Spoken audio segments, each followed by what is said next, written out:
Hi, this is the return from our customer, North Bio P6. Nakalagay naman kasi yung mga pwede, it fits. So, fault ng customer, hindi niya tiningnan. Ito yung Besa size. As you can see, kompleto yan. Just sa product description, the product history, sabi niya, doesn't fit. So, mali kasi ng customer, dapat check muna niya sa product description ng item namin na nakalagay kasi kompleto po yan.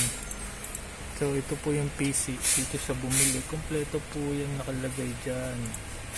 So, kompleto yan, no? Lahat yan bago niya binili. So, hindi sinukat ng customer. Hindi siya nag-message sa amin. Return niya. Ito, ngayon, yung mga screw, hindi namin mabibenta. Paano lugi na kami ng isang item yan? Ito, bubuksan namin. Medyo pahawak nga po. Ito.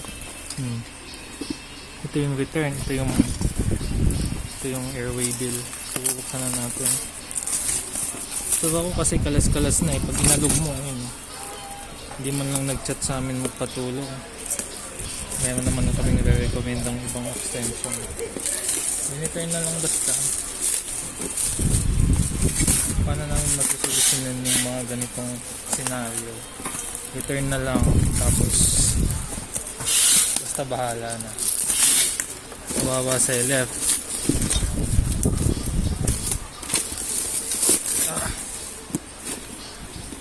Kawawa sa left na ito. Hindi na masisil, sira-sira yung box.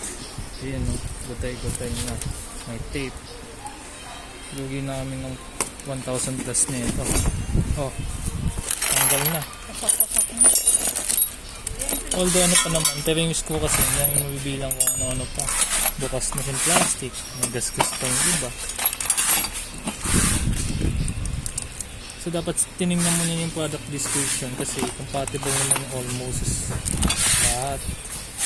So yeah, thank you. Ito yung na-receive namin, ha.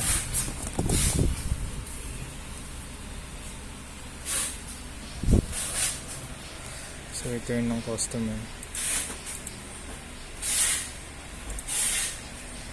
Yan.